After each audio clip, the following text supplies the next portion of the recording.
चुके हैं, इनको पता है कि क्या हुआ है नहीं हुआ है। ये बताइए आप लोगों को क्या लगता है कि न्याय मिलेगा देखिए छोटे सर, से परिवार को? जिस हिसाब से निपापोती हो रहा है उस हिसाब से तो मुझे नहीं लग रहा है जो न्याय मिलेंगे। इस बच्चे को कैसे परवरिश होगा? तो वही बात है ना, तो वो तो देखने वाली बात है ना, और डीएम को तो खुद सोचना चाहिए ना। जो रोनते हुए सबको चले गए, तो आप बच्चे के सर पे अपना हाथ रखे, अपना छत्र छाया रखे, तो ये तो लग रहा है निपापोती हो रहा है तो न्याय नहीं मिलेगा।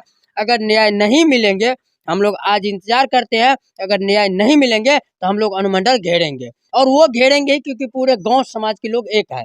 वो इस बच्चे को फ्यूचर के लिए वो कुछ ना कुछ करेंगे। क्या गरीब लोगों के लिए सहायक में खड़ा होंगे?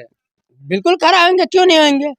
आप लोगों को क्या लगता है सरकार से उम्मीद कर क्या करते सरकार से अब क्या उम्मीद करें, इतना देर में कोई आया ही नहीं तो उम्मीद क्या रखे हम हैं? सरकार कितना घंटा तक आप लाश को रखे? लाश को 3 दिन रखे हैं, कम से कम 40 घंटा रखे? हाँ 72 घंटा रखे हैं हम लोग लाश को। 72 घंटा हाँ आपने जी, रखे। हाँ। लेकिन अभी तक कोई कोई प्रशासन नहीं है, और वो जला जो दिया ना लाश को, जी। वो सबसे बड़ा बेवकूफी हम लोग कर दिए हैं। वो कल जो सुबह प्रोग्राम बना था ना, वो लाश को हम लोग रखते ना जाके, उसके बाद सारा काम होता, लेकिन वो गलती सबसे बड़ा कर दे। लेकिन क्या करते, नहीं रखते तो लाश बदबू मार रहा था, गांव में एक माहौल बन जाता। बदबू मार रहा था, कब तक रखते। देख सकते हैं, और ये रहिए यहीं पर देख सकते हैं वही परिवार का ये छोटे छोटे बच्चे हैं, और इस बच्चा का दर्द आप लोग सब नहीं समझ सकते हैं। किस प्रकार से ये कैसे परवरिश होंगे, कैसे इनके पढ़ाई लिखाएंगे। एक मजदूर पिता जो है शहर में मजदूरी करता था, रिक्शा चलाता था, और सभी बच्चे को भरण पोषण का काम करते थे। लेकिन आप लोग सब समझ सकते हैं इस बच्चे को क्या मिलना चाहिए और क्या नहीं मिलना चाहिए। आप लोग सब कमेंट में बताइए, और ये भी बताइए यहाँ के आप बच्चे को कैसे पढ़ाइए लिखाइएगा, क्या चाहते हैं जो डीएम जो इस प्रकार का एक्सीडेंट किए हैं।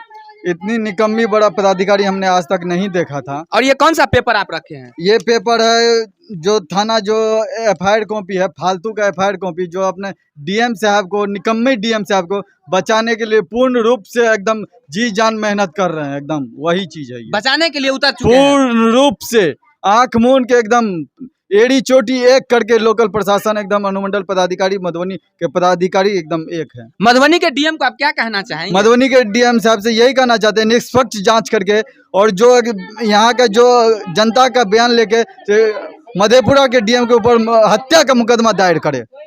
जो कहा जाता है कि सरकारी पदाधिकारी है, उनको सारा नियम मालूम रहता है, फिर भी ऐसा गलती क्यों किया? हमेशा नियम तो उनके ड्राइवर दारू पी के गाड़ी चला रहे होंगे, इसीलिए नियम तोड़ रहे हैं। जबकि गाड़ी में ड्राइवर साहब, बॉडीगार्ड, एक लड़की और डीएम साहब खुद मौजूद थे।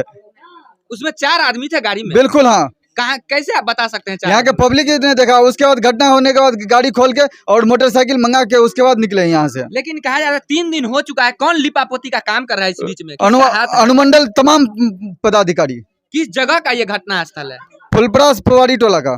आप लोगों को क्या उम्मीद करते हैं? आप लोगों को अगर मान लीजिए न्याय नहीं मिला तो कहाँ तक पहुँचिएगा? हाई कोर्ट और प्लस सुप्रीम कोर्ट, दोनों उच्च न्यायालय का दरवाजा खटखटाएंगे हम। ये गरीब बच्चे हैं, इस बच्चे का पिता रिक्शा चलाकर भरण पोषण करते थे। आप कौन लगेंगे इस बच्चा का? इस बच्चे का हम मौसा लगेंगे, अपना खुद मौसा लगिएगा जी। आप जो इस प्रकार से इस बच्चे को देख रहे हैं, आप प्रशासन से आप क्या कहिएगा? प्रशासन अभी तक जो सोए हुए हैं कंबल ओढ़ के, उनको क्या बताना चाहते हैं? ये निकम्मी प्रशासन को हम यही कहना चाहते हैं, आज जो मेरे बेटे के साथ ऐसा घटना हुआ, अगर आप न्याय नहीं कीजिएगा तो भगवान करे कल आपके बेटे के साथ भी यह घटना होगा। तो देख सकते हैं इस प्रकार से हम इस परिवार के आए थे, उस परिवार को जांच पड़ताल किए और सारा खबर आप लोगों को पहुंचाने का काम किया हूं। देखते रहे द मिथिला स्टोरी। जय हिंद।